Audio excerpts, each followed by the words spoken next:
Hello, Chamber members. Clint Burson, your Director of Government Affairs, here to give you an update. It's been a little while since I've been able to reach out to you, so here's what we've been working on at the Chamber in the Government Affairs area, basically since COVID hit. The first thing that we did was we started collecting information from businesses around the community about how they have changed their operations during a shutdown. So that includes restaurants and businesses who maybe had to close down their lobbies or change the way that they interact with their clients. We put that all up on the MissoulaChamber.com website and use that as a community resource for folks trying to figure out where they could pick up lunch, how they could interact with their bank, and all the different ways that life had changed since the pandemic started. After we got that up and running, we started to hear some complaints about the way the health department was treating a variety of businesses in terms of how those businesses could interact with the public. So we reached out to the health department. We sent them a letter and asking them to think about how they were applying the rules and how that was impacting some local businesses. In response to that, they actually helped us out and provided us with a community liaison contact that we could share with our business members and help them get in touch with folks at the health department to figure out exactly how the rules applied to their business and what they could do to make sure that they were meeting them. Then the last thing that we did was we hosted a small forum with a number of businesses who were having trouble with the mask mandate. We gathered those businesses together on a virtual call on Zoom, which worked out really well. Then we brought in, again, that health department liaison in order to hear from those businesses and answer some of the questions that they had about how they could be the enforcer or how best to meet the requirements of the mask mandate. Since that time, things have smoothed out a lot. We've been able to kind of power through this all together, and our business community has been going strong. We continue to monitor a lot of different pieces with COVID-19, and especially working on making sure that all of our members have access to the different resources that have been available, whether it's through the CARES Act or through some of the state programs that the governor has launched since things hit. If you have any questions about resources that are available to you or how some of the programs are operating, don't hesitate to reach out to us at the Chamber. We're happy to help you figure it out, and if we can't answer it, we know exactly who you should talk to. The second thing I want to talk to you guys about is the Build Grant. As I'm sure many of you know, last year we put together a group in order to lobby for Missoula's application on the Build Grant. What the grant does is it stands for Better Utilizing Investment to Leverage Development.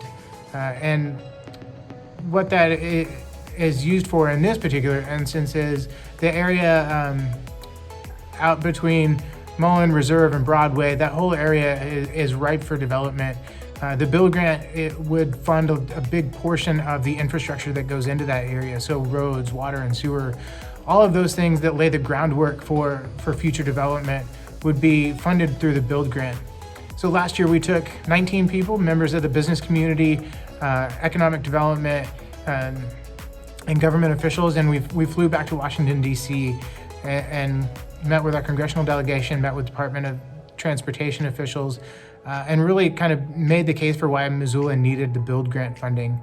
The result of that was we got $13 million out of the $23 million that we had applied for, and that kicked off a lot of development that's going on out in that area now.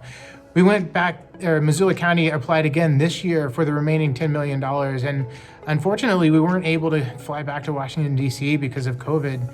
So what we did was we put together that same group of people that went to Washington, D.C. in 2019 and put together a professionally made high-quality video that, again, made the pitch for Missoula and showed the unique challenges that we're faced with. We sent that off to our congressional delegation. We met with them virtually over Zoom, and then we did the same thing again with the U.S. Department of Transportation folks. They were all highly impressed. They really liked what we had done and the way that we were presenting Missoula's case.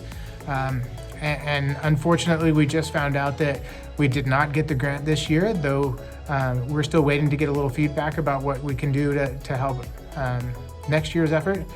But again, we continue to stay involved with the Build Grant. We are on a number of different advisory groups that deal with the Mullen Area Master Plan, build grant funding scenarios, and figuring out what exactly we should fund with that first round of funding. So we'll continue to stay involved in that, and we're starting to figure out what are our plans for next year. And we're hoping that by the time it comes to travel to Washington again next year, that we'll be able to, and that we'll be able to go in person and make that case. But just know that the Chamber is going to continue to support Missoula County's application for that. And the reason that we do that is that development in that area is critical. It's the last area in Missoula that's easily developable.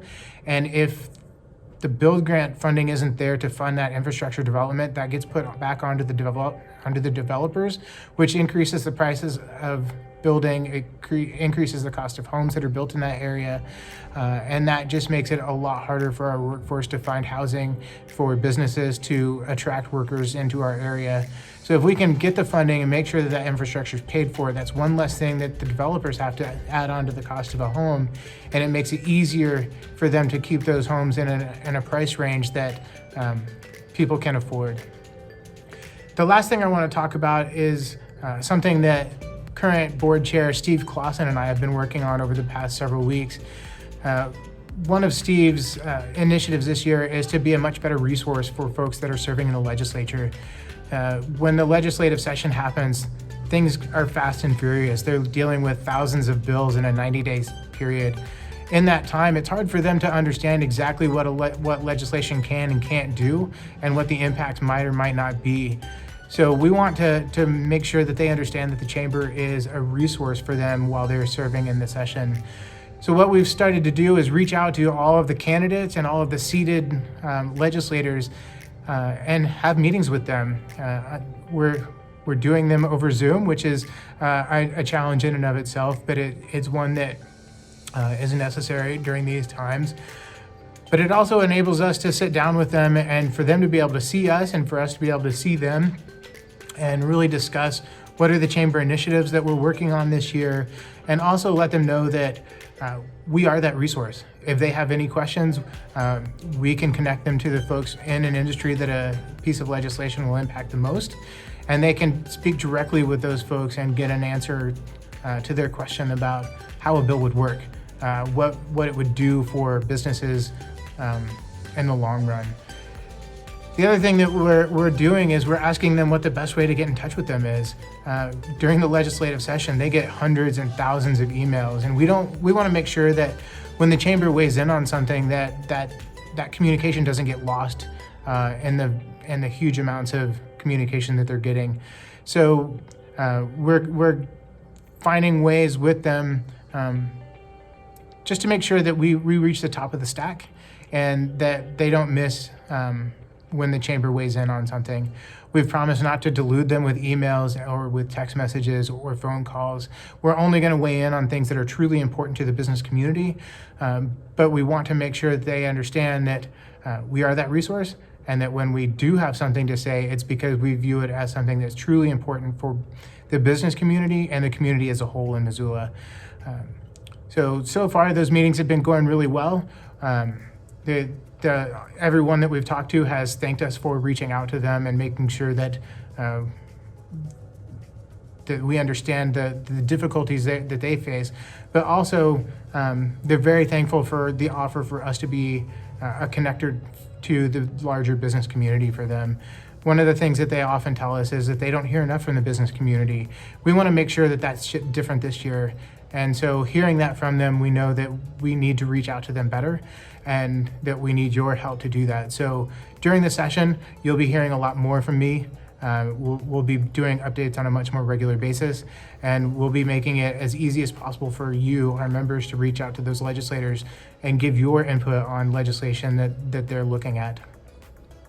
So those are the things that I wanted to give you a quick update on. It's been a long time since I've gotten to talk to you guys. With business after hours not happening, I just don't get a chance to get in front of you, and that's it's something I miss. I hope that all of you are doing well while you're working from home or working in the office in some form of isolation, which seems to be the new way things are done these days. I do miss seeing you guys, and I know that the rest of the Chamber staff feels the same way. If there's anything that we can help you with or any questions that you have, especially regarding things that are going on at the government level, please reach out. Shoot me an email. You can find that on our website. And yeah, don't hesitate to reach out. That's what we're here for. We're here to help you and help you figure out ways to get over the hurdles that may be standing in your way. So thanks for watching the video, and we'll talk again soon.